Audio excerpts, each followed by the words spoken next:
बिस्मिल्लाहिर्रहमानिर्रहीम। अस्सलाम वालेकुम। मेरी आप सभी से इल्तिजा है कि एक मरतबा दुरूद इब्राहिमी पढ़ लीजिएगा। बिस्मिल्लाहिर्रहमानिर्रहीम।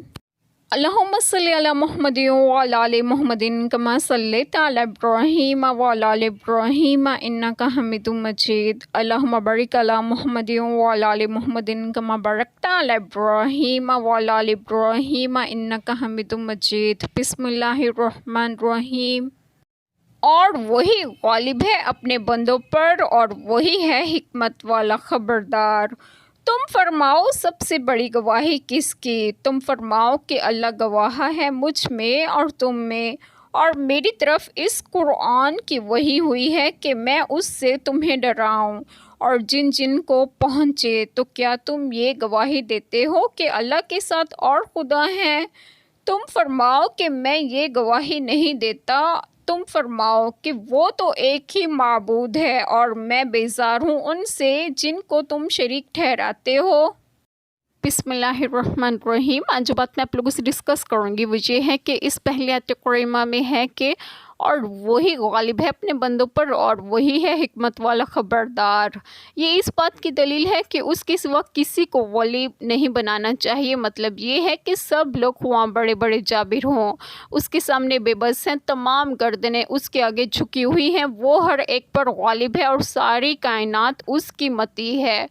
सिफ़ात कमाल दो हैं, कुदरत और इल्म पहले जुमले में, और वही अपने बंदों पर गालिब है, इसमें कमाल कुदरत की तरफ इशारा है।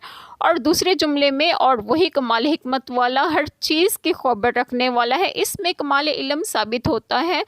यानी वो अपने अहकाम में कमाल हिकमत वाला और अपने बंदों के मामलात की पूरी खबर रखने वाला है। इसलिए गलबा और तसल्लुत के बावजूद अपनी मखलूक के मामले में हिकमत और आगाही के तकाज़ों को पूरी तरह मलहूज़ रखता है। और इससे अगली आयत करीमा में है कि तुम फरमाओ सबसे बड़ी गवाही किसकी? शान नज़ूल अहले मक्का रसूल करीम सल्लल्लाहु अलैहि वसल्लम से कहने लगे कि ए मोहम्मद सल्लल्लाहु अलैहि वसल्लम, हमें ऐसी ऐसा दिखाइए जो आप सल्लल्लाहु अलैहि वसल्लम की रिसालत की गवाही देता हो।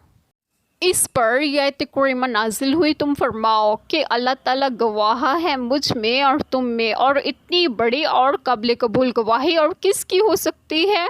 और मेरी तरफ इस कुरान पाक की वही हुई है कि मैं उससे तुम्हें डराऊं। यानी अल्लाह ताला मेरी नबूवत की शहादत देता है इसलिए कि उसने मेरी तरफ इस कुरान पाक की वही फरमाई। और ये ऐसा मुआज़ा है कि तुम बावजूद फसी हो बलीग और साहिब ज़बान होने के उसके मुकाबले से आजिज़ रहे। तो इस किताब का मुझ पर नाजिल होना अल्लाह ताला की तरफ से मेरे रसूल सल्लल्लाहु अलैहि वसल्लम होने की शहादत है।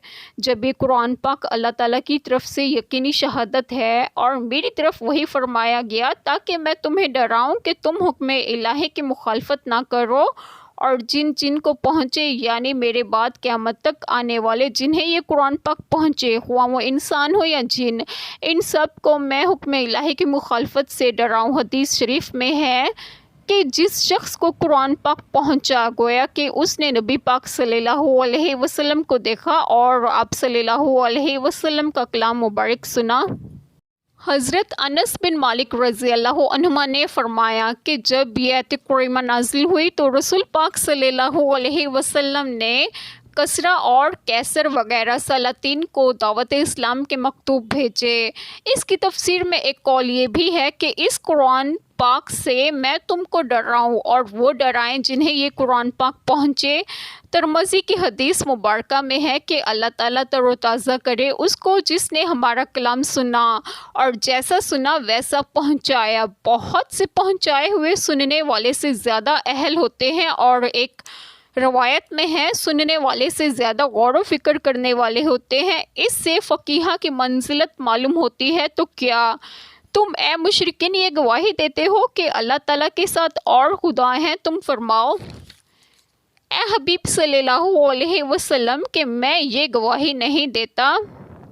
जो गवाही तुम देते हो और अल्लाह ताला के साथ दूसरे माबूद ठहराते हो, तुम फरमाओ कि वो तो एक ही माबूद है और उसका कोई शरीक नहीं, اور میں بیزار ہوں ان سے جن کو تم شریک ٹھہراتے ہو۔ مسئلہ اس آیت کریمہ سے ثابت ہوا کہ جو شخص اسلام لائے اس کو چاہیے کہ توحید و رسالت کی شہادت کے ساتھ اسلام کے ہر مخالف عقیدے اور دین سے بیزاری کا اظہار کرے۔ ایک حدیث مبارکہ میں ہے کہ آپ صلی اللہ علیہ وسلم نے فرمایا، اللہ تعالیٰ ہر اس بندے کے چہرے کو تر و تازہ رکھے جو میری بات یاد رکھے اور آگے پہنچا دے۔ آپ صلی اللہ علیہ وسلم کہہ دیجئے تم جو چاہو کہو، میں یہ شہادت کبھی نہیں دے سکتا، معبود تو صرف ایک اللہ تعالیٰ ہے، میں کسی اور کو معبود نہیں مانتا، میں تمہارے شرک سے جو تم کرتے ہو بری ہوں۔ ایک چھوٹی سی دعا جو میں کروں گی کہ اللہ تعالیٰ ہم سب کے تمام گناہوں کو معاف فرمائے اور ہمیں صراط مستقیم کی راہ پر گامزن کریں اور آپ سب کی تمام جائز دعائیں قبول فرمائیں، اور جو لوگ بے اولاد ہیں انہیں ایک اور صالحین اولاد عطا فرمائیں، اور جو لوگ بیمار ہیں انہیں بھی صحت و تندرستگی عطا فرمائیں، اور آپ سب کو آپ کے گھروں میں خوش و خرم رکھیں اور صحت و تندرستگی بھی دیں۔ آمین، جزاک اللہ خیر۔